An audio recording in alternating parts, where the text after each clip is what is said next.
لا الہ الا اللہ پڑھ لا الہ الا اللہ۔ کہتے جی کالونی کی مسجد میں جمعہ نماز ہوتی ہے نہیں، ہماری مسجد بازار دکانوں سے آدھا کلو کوئی آگے، اگر آدھا کا مقصد ہے دکانیں ہیں آبادی ہے تو پھر ہوتی ہے۔ اگر طائف جائیں گے زیارت کے لیے واپسی پہ احرام ضروری ہے، نہیں کرے گا دم پڑے گی۔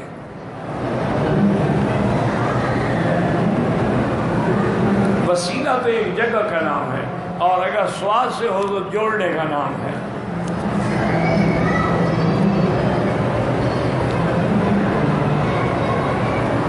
السلام علیکم۔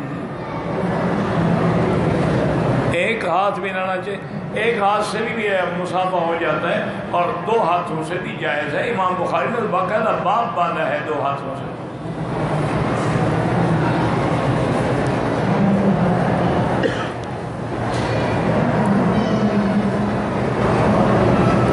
الفاظ میں اللہ نے توبہ قبول کی کسی حدیث میں نہیں ہے، ذرا لکھ کے تو بھیجیں مجھے کون سی کتاب میں ہے وہ حدیث۔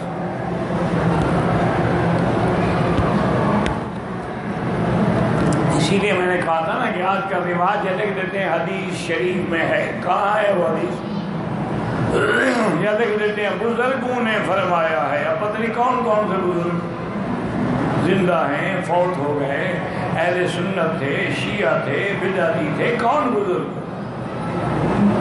مجھے وہ حدیث مہربانی کر کے لکھ کے بھیج دیں کہ حضرت آدم کی توبہ جو ہے وہ جبل الرحمت پر قبول ہوئی تھی۔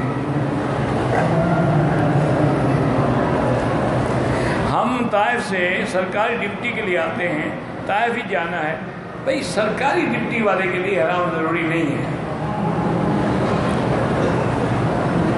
ہم بغیر احرام کے حرم میں رہ رہے ہیں، شوال ذوالقعدہ عمرہ نہیں کر سکتے۔ ہم مکہ میں ہوں، میری فیملی بغیر محرم کے مکہ مکرمہ آ سکتی ہے عمرہ کرنے کے لیے۔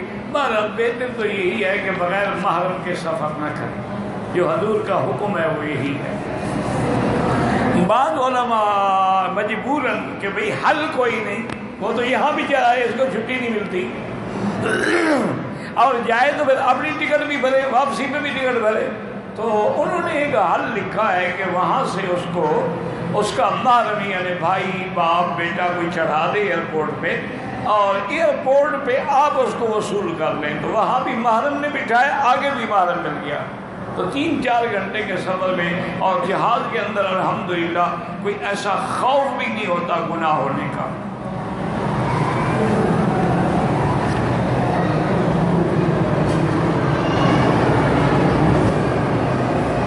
وہ تو ضربت علیک مذلہ الگ ہے اور وہ تو بسر الگ ہے، ایک لفظ دو کے لیے بھی استعمال ہوتا ہے نا، سیق الذین کفروا الی جہنم زمرا، اسی طرح سیق الذین اتقوا ربهم الی الجنۃ زمرا، تو اس سیقہ اور اس سیقہ میں ایک بات ہے، شتان ما بینہما۔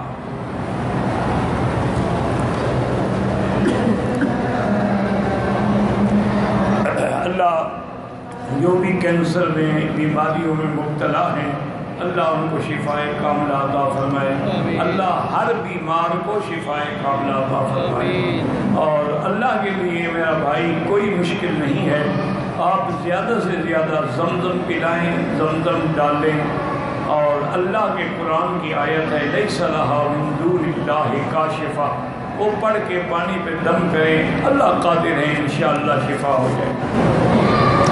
میں جدے میں رہنے والا ہوں، کام کے سلسلے میں ایک بار یا 2-3 بار 2 میقات پار کر کے رانیہ شہر، تو آپ پر کوئی دم نہیں ہے، آپ تو کام کی وجہ سے جاتے ہیں، اور آدمی جیسے کہ ایک ڈرائیور روز طائف جاتا ہے، روز طائف سے واپس آتا ہے، تو ہر دفعہ تھوڑا احرام باندھے گا۔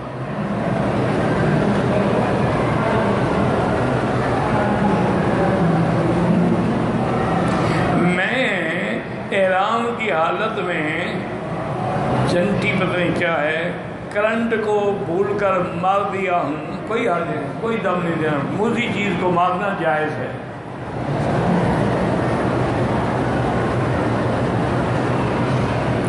اگر ایک آدمی نے طائف سے میقات سے عمرے کی نیت کی، لبیک پڑھی، 2 رکعات پڑھی، چادریں نہیں باندھی، شاید مجھے راستے میں روک نہ دیں، تو یہاں مکے میں آگے چادریں باندھی عمرہ ہو جائے، چونکہ نیت تو اس نے میقات سے کی ہے۔ اتنی دیر اس نے چادریں نہیں پہنی، کپڑے نہیں اتارے، افضل یہی ہے کہ صدقہ و خیرات کر دے، عمرہ اس کا ٹھیک ہو جائے۔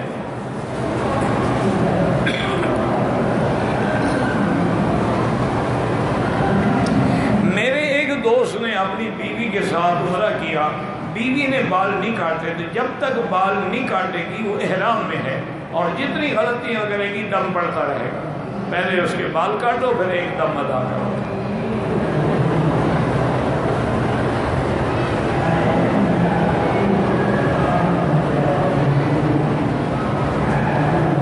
ایک عورت نے روزہ رکھا، دن کے 12 بجے کے قریب اس کو لگا کہ شاید ماہواری شروع ہو گئی ہے، روزہ توڑ دیا، بہرحال اس کو روزہ قضا کرنا پڑے گا، اس کے بدلے میں ایک روزہ رکھنا پڑے گا۔ اس کو گھبرا گئی نا کہ شاید مجھے ایام آ گئے۔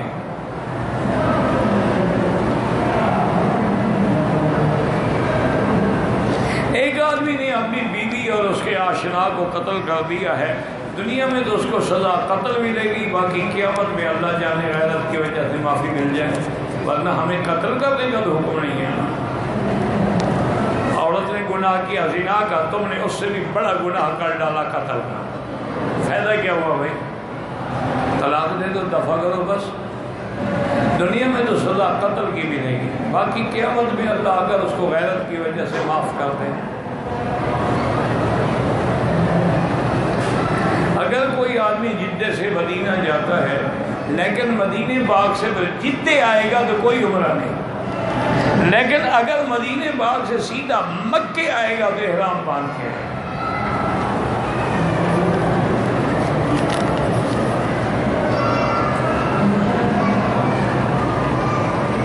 اگر کسی آدمی نے اپنی بیوی کو قبل کے بجائے دبر یعنی الٹے راستے سے استعمال کیا ہے، اس پہ حضور پاک نے لعنت بھیجی ہے کہ من اتی فی دبر امرأتہ فعلیہ لعنت اللہ، اس پر اللہ کی لعنت۔ باقی تم جانو، لعنتی بنو۔ اور یہ ایسا گناہ ہے کہ حضرت لوط نے فرمایا تھا انکم لتاتون الفاحشۃ، اے میری امت، میری قوم، تم ایسا گناہ کرتے ہو ما سبقکم بہا احد من العالمین، تم سے پہلے انسانوں اور جنوں میں کسی نے یہ گناہ نہیں کیا۔ اور یہ اتنا گندا گناہ ہے، چاہے بیوی سے بھی کرو یا کسی سے، کہ الفاعل والمفعول دونوں کو قتل کیا جائے گا، سزا موت دی جائے گی۔ حتیٰ کہ امام حنیفہ فرماتے ہیں کہ دونوں کو کسی پہاڑ کی چوٹی سے گرایا جائے اور اوپر پتھر ان کی برسات کر دی جائے۔ تم نے اس کو مذاق سمجھا ہوا ہے۔ انا للہ و انا الیہ۔ اب عورتیں بیچاری کیا کریں؟